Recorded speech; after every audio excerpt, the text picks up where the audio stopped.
Hello, everyone. We have such an exciting episode for you today. Today, for this episode, we sat down with Charissa Brim, and Haley's going to introduce her a little bit. So, Charissa is a writer, a podcast host, and she is a supporter of other people moving through trauma towards healing, specifically people who have experienced sexual assault trauma. So, surprisingly, we were just talking about this. It was a really good conversation, and I think we talked about it in a really fun and more light Uplifting way. way. More uplifting, not fun. But more uplifting. And Carissa's energy was just so good, and she was super sweet, super nice, and I could relate to her on a lot of things. So I think that if unfortunately you can relate with your story, I think you'll find a lot of good resources from Charissa. For sure. And even though I haven't experienced sexual assault, luckily, I can relate to the conversation on some level, with trauma that I've experienced in my life. So truly, any trauma that you've had in your life, I think you can take something away from this episode. And we'll leave all of Carissa's information in our show notes, so be sure to connect with her as well. And let's get into the interview. Welcome to the show, Charissa. We're so happy you're here. We'll have you first start by introducing yourself, kind of tell us what your mission is and how you got started. Absolutely. Thank you guys so much for having me. This is great. So my name is Charissa Brim, and I'm a writer, podcaster, honestly, just a storyteller, whatever form or fashion. And really, my mission is to offer connection and support to others moving through trauma towards healing. So, how do I end up on this easy breezy topic of trauma, particularly sexual assault? It's the worst, right? Mm-hmm. Well, I think a lot of people who care strongly about something, you have your own personal experience and realize, hey, there's something missing here. And so that was kind of my experience. I in college experienced sexual assault and didn't know what the heck happened, didn't know how to get help or resources, and spent almost, I don't know, a decade not really dealing with it. And I got to a point in my marriage where I was losing it. Honestly, there's not really a better way to describe it. I was getting triggered. I didn't even know to call it that at the time. And yeah, if I were to describe myself during that time period, I would say I was the happiest angry person you've ever met. I just had this very, successful, bubbly outside persona, and inside I was crumbling. I was experiencing rage blackouts and just knew something was wrong. And so I started getting help and, just kind of intuitively had a hunch that maybe it was the sexual assault that I never really processed that was causing me to respond this way. And yeah, when I started looking for resources, I was like, I'm not seeing anything, there were a lot of resources for what to do the day after, but years later, it was like, good luck, kid, Basically. Yeah. So that's when I was like, once I got to a more grounded, you're never quote healed, but once I felt like I had a better ownership of my healing, that's when I decided I wanted to kind of offer what I felt I needed at the time. That is amazing. And I think it's important that you touch on the healing journey after the fact that it happened, because there's a lot that you can do within the first 24 hours. But then after that, so a lot of people don't deal with their trauma until years after, just like you were saying. And then there's nothing physically you can do. You can kind of just mentally try and work through it. And that can be really hard. And I was actually looking at your website when you had first reached out, and you had so many resources on there that after I was sexually assaulted, I was trying to desperately find those things and I couldn't, but then you had them, and I was like, oh my gosh, she knows exactly how I feel. This is amazing. So I love the work that you're doing. Thank you so much. That's so encouraging to hear, because I don't know, you as someone trying to help and create these resources, I'm like, well, I needed this, but maybe I was the only one. Maybe I'm a weirdo, right? Even though that's not, there's that little voice in the back of your head. So yeah, of course. Because it's it's kind of it's a hard thing to talk about. It's super taboo, and so it's hard to see a normal average person living out their life talking about it. And so it can feel really stigmatized just from the jump. For sure. Yeah, because so many people experience it, men and women, Mhm. primarily women, but I've never experienced it myself, but, like, I know so many people that have, and even though there's so many people that have gone through that, like, nobody talks about it that often. Like you both were saying, like, you couldn't find resources really, and Mhm. especially for, like, you starting to deal with it so much later after it happened, like, that's gotta be difficult too because you're like, "It was so long ago at this point, like, I should be over it," but like you Yeah. said, you don't really fully heal ever. Yeah, exactly. You just took the words right out of my mouth. I can't even give you the number of times I thought to myself, "I should be over this by now." You know? Like, time heals all wounds, right? Mhm. Jokes. No, it doesn't. But, like, you start to think that I've Definitely made it not. this far, you know? Yeah, and I don't know, our bodies are Yeah. weirdly wise, and so they know, they kind of protect us from certain realities when we're not ready to face it or if we're not in a place of safety. And then when we start to find that safety and we start to find, the resourcing, whatever, then all of a sudden things start to crop up. And it's like our body's saying, hey, it's time to deal with this. And it can feel really embarrassing. Honestly, that's kind of the word that came to mind for me. Like, it feels really embarrassing to be so far removed from it and then just be cluing in to like, hey, that impacted me. Mhm. Yeah, I think that's, like, the hardest part when triggers come up and you're like the thought of, like, "I should be over this," but almost like you don't wanna be feeling that. And so it's frustrating because you don't want to be triggered, you don't wanna be thinking about those things. And for me, like, I've gone through lots of therapy and, like, specialized therapy and stuff like that, and I still get triggered. And for me, I'm like, "Why is this happening?" Like, I don't even Mhm. want to be thinking about this when I'm being intimate with my partner that I love or, like, when I'm just walking down the street, but it comes up at the worst times. So, how do you have any, like, tips or advice on how to deal with that or try to get over it? Yeah, gosh, that's so true. I definitely resonate with what you just said. It feels like when you finally get a handle on like certain triggers, then all of a sudden you have these new triggers, and it just kind of feels at some points like, am I just going to be doing this for the rest of my life? Like, is this, Mhm. just kind of like reality for me? And I think, I don't know, in my experience, when I put a judgment on the trigger or when I like allow myself to feel like frustrated and let that be an indicator that I'm not doing the work or I'm not making progress, then I think it makes me spiral, right? It makes me feel like I'm just going to be caught in this trap of pain forever. So I've tried to take on an opposite approach, which is just to watch the trigger happen and meet it with curiosity rather than judgment.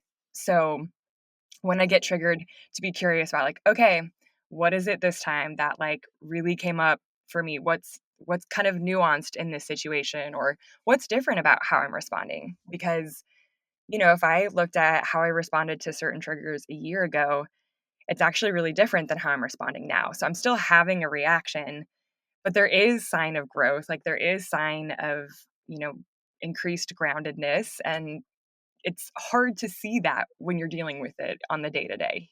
When you kind of step back and realize, okay, I'm recovering from this spiral a little bit quicker, or okay, I'm going further between triggers, that can help to give you that motivation that the work's paying off because that's hard sometimes. That is really helpful advice because when you get triggered in any manner, like it doesn't just have to be with sexual assault, then it's frustrating and you can get mad. Like I just get mad when I get triggered, but Yeah. taking a step back and saying like, okay, this is a lot better than a year ago when I would like full on break down. Like right now I'm just having Mhm. shedding a few tears. Like this is better, Right. you know? Yes, yes. That's so true. And even, to that same point, even finding good ways to define like what success looks like, right? So I think, yeah, I sometimes we shame ourselves for our tears, right? It's like, Mhm. man, these tears are a sign of weakness or a sign that I can't get over it or whatever. And it's like, I've learned to define that as, wow, this is really healing for me. I have to like get this energy through my body. And the fact that I'm able to cry about it is really good evidence that it's not just hauling up inside of me and not being worked through. So, just trying to find those ways to like infuse self-compassion into the spirals is really helpful. Yeah, I agree. You have to be able to feel everything or else it's just gonna keep coming up because your Mhm. body is trying to tell you, you need to deal with this. So the Yeah, longer you just put it off, it just gets worse and worse. totally. Yeah. And I'm like a pretty, I don't know, emotional person. I've got some Italian in me, so like I emote pretty easily. But it's kind of wild how the things that feel the most intense, sometimes I have to like hack my cry, like I have to like Yep. figure out how to trick myself into getting it out sometimes. Yeah. I know, it feels so dramatic. I was doing this last night journaling. I was like, "I feel like this is something I need to cry about," and I just kinda, like, leaned my head against my bed frame. I was like, "I just need to let it out," and I felt so much better. Yes. Oh my gosh. Sometimes you just need like a rainy window and a like Enya song to like stare out and get it going. Yes, exactly. That's so perfect. We've all been there. So Yeah. Yes, time and time. But I think it is, like, really healthy to, like, have the self-awareness to know because especially, like, after something traumatic like sexual assault or some other trauma happens, all I think all 3 of us can relate to the fact of, like, having to really learn about yourself, like, how you deal with that emotion and, like, Yeah. why your triggers come up, which we've talked about a little bit already, but, like, the tools that you have for yourself to deal with it, and whether that's, like, crying for 10 minutes or, like, going on a walk or whatever, like, you have to be Mhm. able to, like, know how to deal with it. Yeah, that's a really good element of this conversation because I think sometimes we put so much emphasis on removing the trigger, which, yes, of course, no one wants to be triggered. Like that is a thing that we would love to work for and towards. But there's also this other side where resourcing yourself for how to respond is just as important. And so I don't know, sometimes the ways to respond can almost seem too simple, like just breathing deeply or, like finding 5 things of a different color in a room, like there's really simple things that actually work super well to bring Mhm, your emotions down and kind of like tether you back in the present rather than the past where trauma responses are like consistently pulling you. And so kind Mhm. of figuring out what, grounding exercises work for you is huge because it's different for everyone. So finding yours is a really great thing to be able to do to move forward. I think so too. So we'll switch gears a little bit. There Okay. are certain stereotypes about victims of sexual assault. Do Yeah. you can you speak a little bit about this and like how those stereotypes impact somebody who's trying to heal from this? Yeah, absolutely. This is hugely important to the conversation. My friend Bethany Frey, she and I have a podcast as well, and this was our entire first episode because it feels like this is like if we can only say 1 hour's worth of content, this is what we want to talk about because it's a big deal. The narratives that we lend to things and the stories that we tell around people and experiences impact how it's perceived, how you move forward, and just kind of the entire landscape of it. So when it comes to being a survivor, we're given very limited vocabulary for starters. You're either a victim or a survivor. There's like no nuance in between. And I can't speak for everyone, but I know depending on the day, I either feel 0% like a survivor or insulted by the idea of being a victim. And Mhm. the reality is it's a really weird combination of both.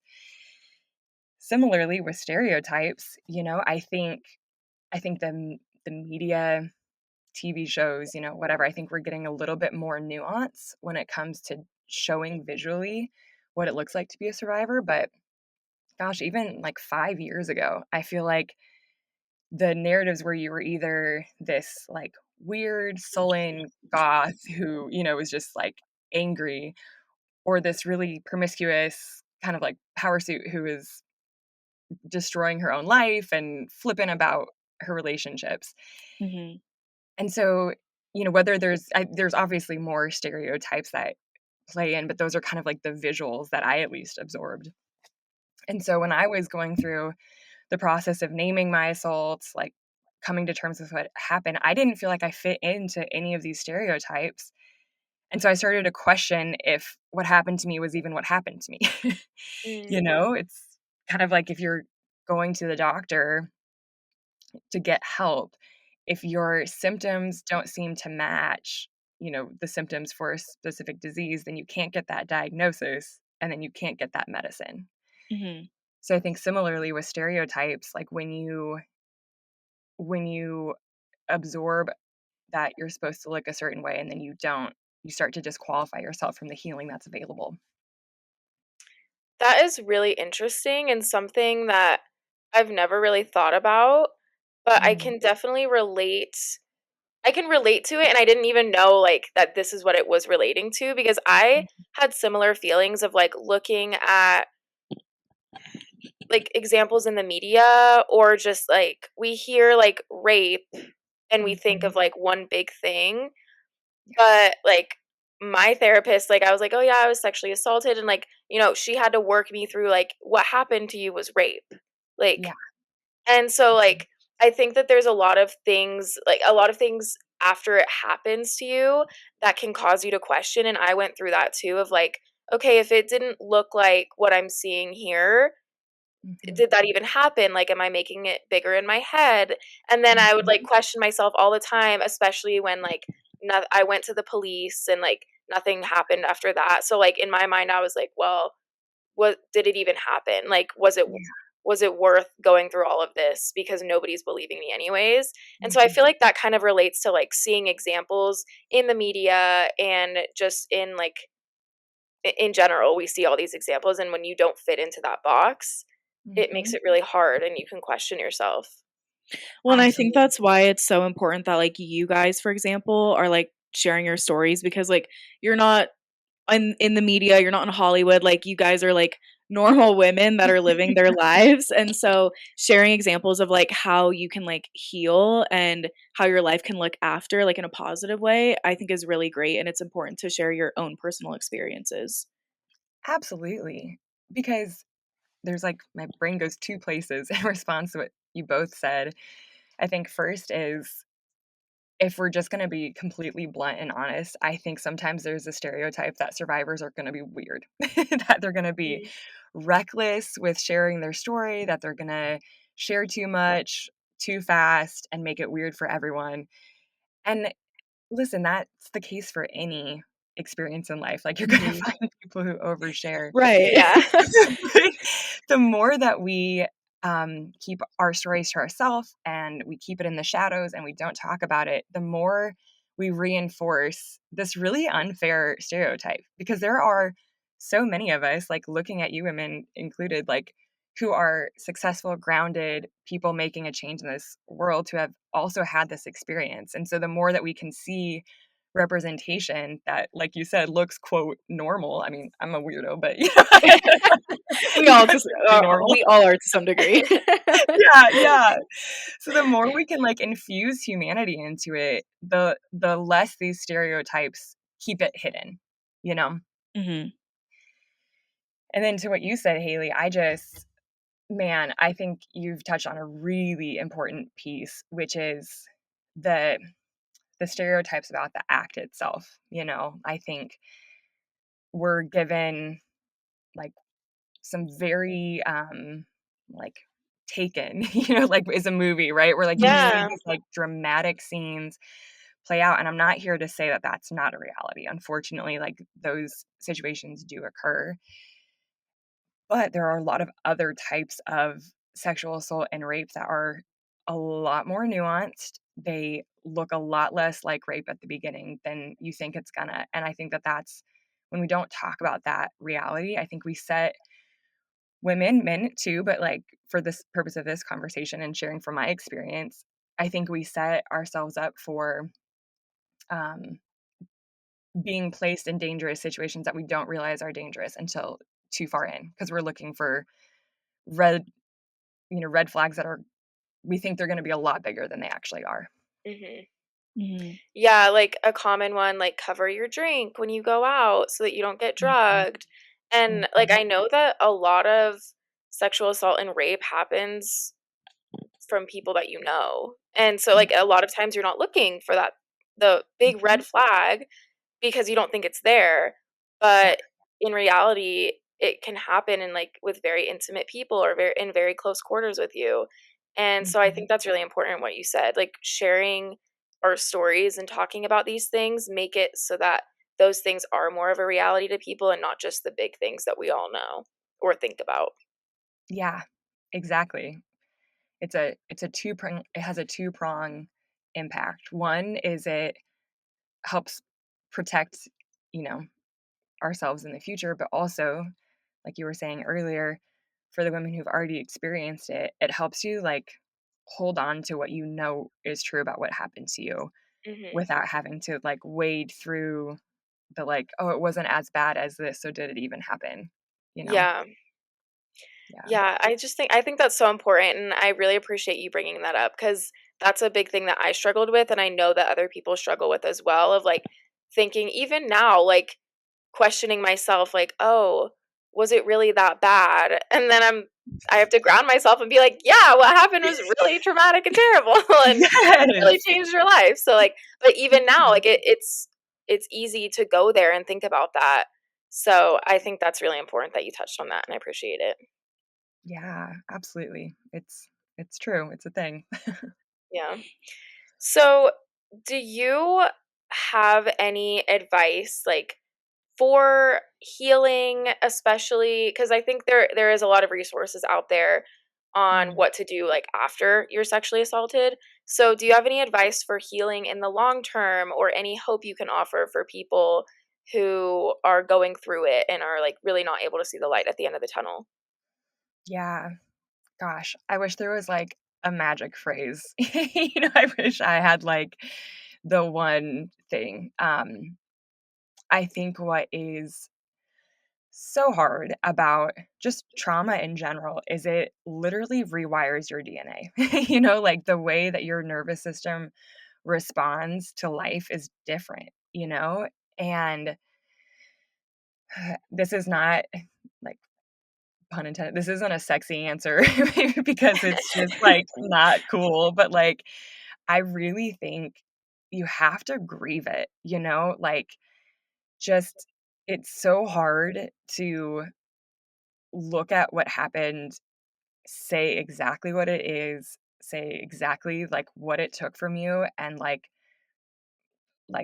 it hurt, Like, that is so hard to do, it's so uncomfortable, it puts you in a position to have to, like, grapple with, like, your sense of power and control, which are huge things, and so, like, that's not something you just, like, swan dive into, you kinda have to, Right. like, baby step into it with someone, a professional if you can afford it and have access to it, with other resources if you don't, but I think the grieving process is what ultimately allows us to come to a place where we find some sort of acceptance, not acceptance in like by way of like, oh, it's okay that it happened. It's obviously not okay that it happened. Yeah.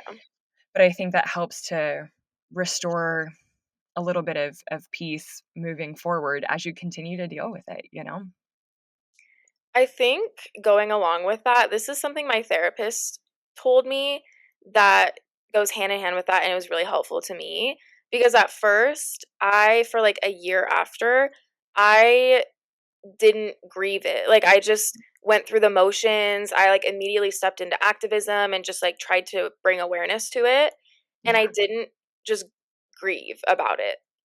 Yeah. And so my therapist, she told me, she was like, and this was kind of recent. She was like, you need to look at yourself when that happened because I'm 21 now and I had just turned 19. So this is 2 years ago. Mhm. But even though I was already an adult, I feel like when it happened, it really like forced me to like see reality and grow up in a way that I never had to before. Mhm. And so I feel like I just lost like some really important things that I could have been experiencing at that time in my life, but I wasn't because I was like so anxious all the time and like Mhm. going through all the motions that your body does after that happens. And so my therapist told me like go back to my 19-year-old self and literally look at myself as two different people look at Mhm. myself as like the one who experienced the trauma, and me now with like all of the knowledge and healing I have now, and literally hold my own hand and walk myself through it. Like, Mm. look at it as like two distinct people, and that was like very life changing for me, because I was like, yes, like it still affects me now, but like I can look at this version of myself as someone who's empowered and someone who's walking my very hurt self through the Mm. trauma. Like I can do it for myself. So Yeah, I think that goes like hand in hand of like accepting and grieving, like fully grieving and mourning like what happened to you. yeah, that's such a powerful image because I think the fear that whether we register it consciously or if it stays subconscious, there's a fear that if I go back into the past to that 19-year-old self for you, or like 18, 19, the like 22-year-old self in me, like if we go back there and count the cost of all that was taken in that moment, that it will be too much, that we won't be able to keep going, that it will like flatten us. And the idea of having your current self who is resourced and has these access to these internal and external resources to go back into that is such a good visual for what needs to happen. Like you're going to be okay. You've already made it through it, but you do need to be able to just acknowledge like what was real there, and kind of not to like Pollyanna it, but like by doing that you're also able to highlight the strength that you've gained as a result. Mhm. Mhm. Exactly. Yeah, I think it's like it is really important. And I really liked how she said just like make two versions of yourself, because then you're recognizing all of the hurt, but you're also recognizing all of the power that you've gained and all the knowledge and healing. So you're Mm, kind of like bringing them together, which is helpful to me. Yeah, you have to absolutely. be able to see how far you've come, and there was a quote from a book I read that it said, "You're never gonna move on, you're just gonna move through." So, like, in Mm, order to do that, you have to go back to when it first began and then look at your journey mhm. from then. Yeah, absolutely. Yeah, and it's important to like have those expectations. You're like unfortunately, you're never going to go back to the version that you were before.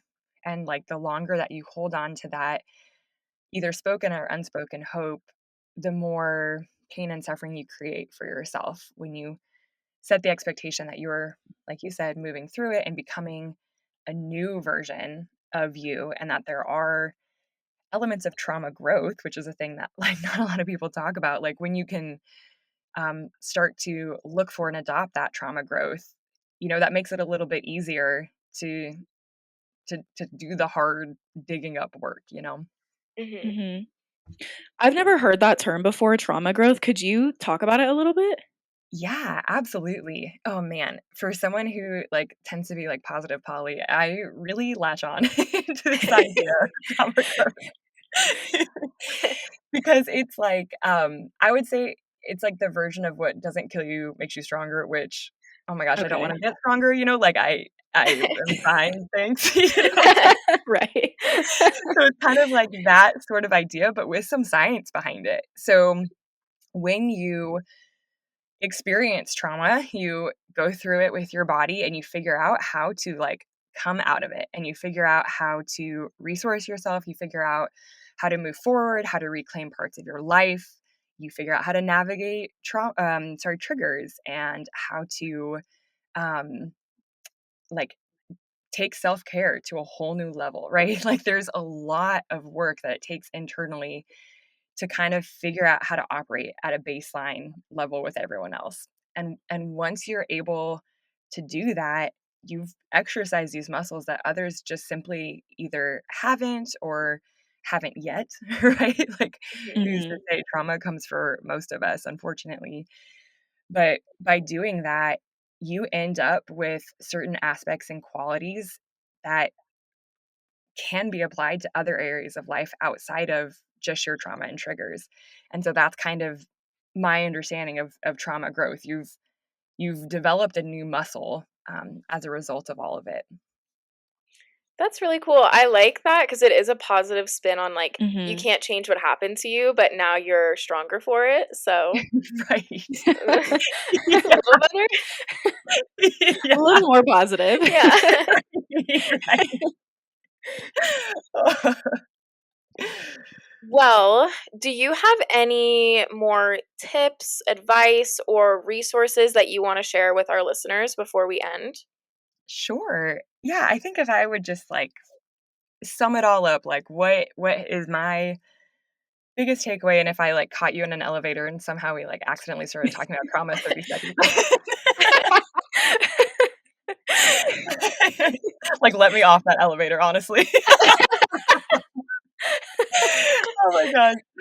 But yeah, if I could just like soundbite it, I think it's self-compassion, like it's you are a human person responding to a really hard thing. And so like your response to what happened makes sense, and it is not beyond understanding. So you can like find ways to, I don't know, make sense of your experience and find ways to move forward.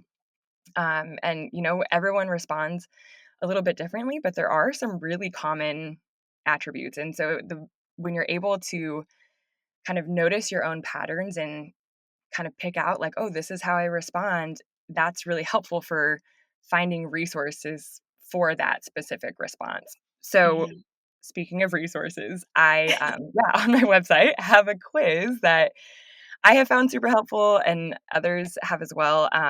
So if you go to charissabrim.com/quiz, you can take it there, and it's to help you kind of figure out what your go-to responder might be. And from there you can kind of move in that direction to find resources to kind of kickstart that part of your healing journey. Perfect. Yeah, you have a ton of resources on your website, so everybody be sure to check all that out. And we'll put your website in our show notes. Is there any other way, like any other platform that you connect with people? Yeah, absolutely. I'm mostly on Instagram, so I'm at Charissa Brim over there, and we're about ready to hop into Mardi Gras season, so now's a fun time to to follow me over there. Awesome, that's so fun. Awesome.